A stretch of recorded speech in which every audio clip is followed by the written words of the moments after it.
ये राज मुकुट तो इस सर से उस सर तक आए जाएंगे, लेकिन इतिहास उन्हीं का है जो माँ को शीश नवाएंगे।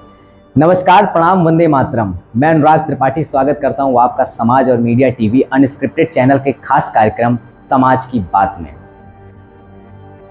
तो आइए शुरू करते हैं आज के विश्लेषण को। आतंकी फंडिंग व अन्य अवैध गतिविधियों में शामिल पाए जाने के बाद कट्टरपंथी इस्लामिक संगठन पॉपुलर फ्रंट ऑफ इंडिया अर्थात पीएफआई पर 5 साल का प्रतिबंध लगा दिया गया है। गृह मंत्रालय की ओर से इसके लिए अधिसूचना अर्थात नोटिफिकेशन भी जारी कर दी गई है।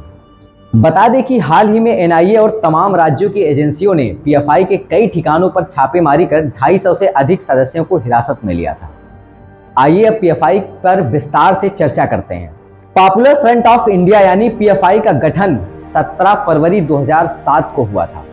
ये संगठन दक्षिण भारत के 3 मुस्लिम संगठनों का विलय करके बना था। अब आइए आपको बताते हैं कि इसमें कौन कौन से संगठन को विलय किया गया था। इनमें केरल का national democratic front, Karnataka forum for dignity और तमिलनाडु का मनिथा नीति पसराई शामिल थे। पीएफआई का दावा है कि इस वक्त देश के 23 राज्यों में यह संगठन सक्रिय है। देश में स्टूडेंट इस्लामिक मूवमेंट यानी सिमी पर बैन लगने के बाद पीएफआई का विस्तार तेजी से हुआ था। कर्नाटक, केरल जैसे दक्षिण भारतीय राज्यों में इस संगठन की काफी पकड़ बताई जाती है। इसकी कई शाखाएं भी हैं। गठन के बाद से ही पीएफआई पर समाज विरोधी और देश विरोधी गतिविधियों करने का आरोप लगते रहते हैं। अब बात करते हैं कि पीएफआई की फंडिंग कहां से होती है।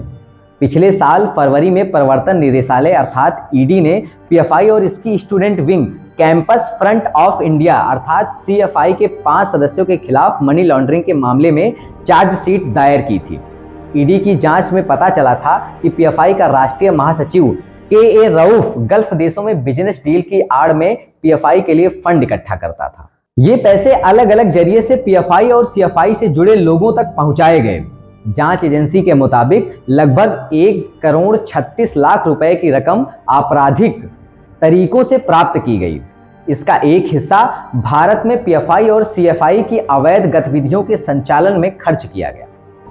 सीएए के खिलाफ होने वाले प्रदर्शन में दिल्ली में 2020 में जो दंगे हुए थे उसमें भी इन पैसों का इस्तेमाल करने की बात सामने आई थी। पीएफआई द्वारा 2013 के बाद पैसे ट्रांसफर और कैश डिपॉजिट करने की गतिविधियां भी तेजी से बढ़ी हैं।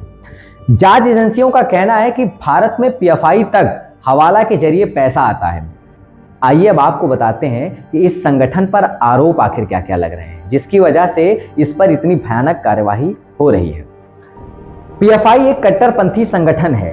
2017 में एनआईए ने गृह मंत्रालय को पत्र लिखकर इस संगठन पर प्रतिबंध लगाने की मांग की थी। एनआईए जांच में इस संगठन के कथित रूप से हिंसक और आतंकी गतिविधियों में लिप्त होने की बात सामने आई थी। एनआईए के डोजियर के मुताबिक यह संगठन राष्ट्रीय सुरक्षा के लिए खतरा है। यह संगठन मुस्लिमों पर धार्मिक कट्टरता थोपने और जबरन धर्मांतरण कराने का काम करता है। एनआईए ने पीएफआई पर हथियार चलाने के लिए ट्रेनिंग कैंप चलाने का आरोप भी लगाया है।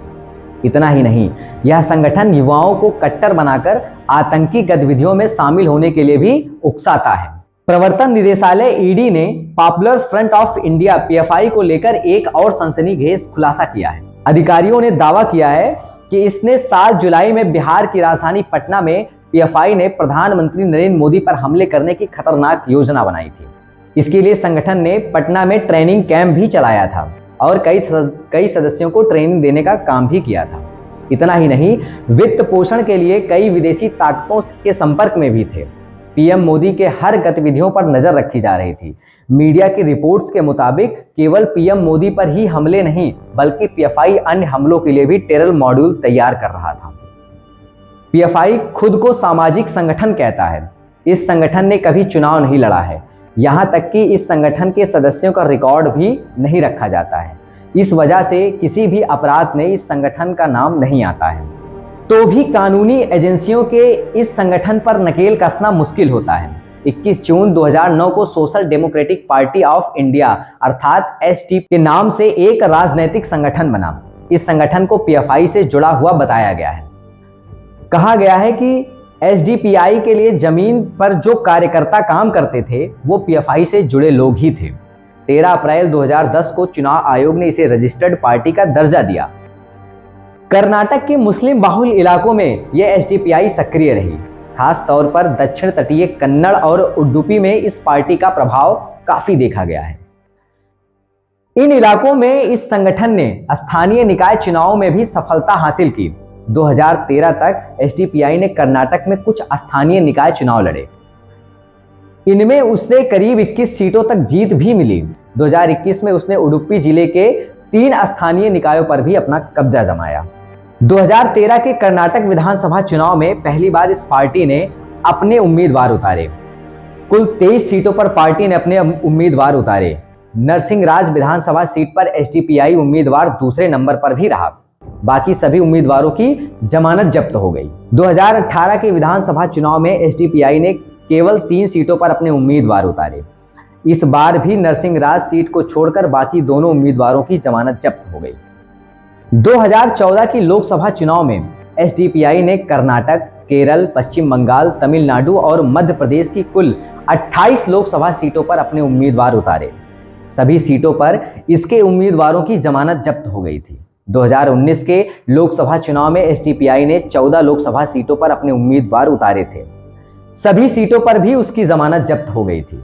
अक्सर पीएफआई को सिमी का ही बदला हुआ रूप कहा जाता है। उस पर यह आरोप लगाए जाते थे।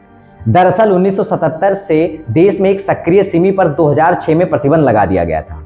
सिमी पर प्रतिबंध लगने के चंद महीने बाद ही पीएफआई अस्तित्व में आया। कहा जाता है कि इस संगठन की कार्यप्रणाली भी सिमी जैसी ही है। 2012 से ही अलग अलग मौकों पर इस संगठन पर कई तरह के आरोप लगते रहे हैं। कई बार इसे बैन करने की भी मांग हो चुकी है। तो हमारी ये जानकारी आपको कैसी लगी, कमेंट करके अपनी राय को हमें ज़रूर बताएं। अगर ये वीडियो आपको पसंद आया हो तो इसे ज़रूर लाइक करें और अपने दोस्तों के साथ शेयर करें। अगर आपने हमारा चैनल सब्सक्राइब नहीं किया है तो ज़रूर सब्सक्राइब करें, ताकि हम रोज़ आपको ऐसे ही देश से जुड़ी हुई, विदेश से जुड़ी हुई घटनाएँ आपके सामने लाते रहें। तब तक के लिए नमस्कार, जय हिंद, वंदे मातरम, धन्यवाद।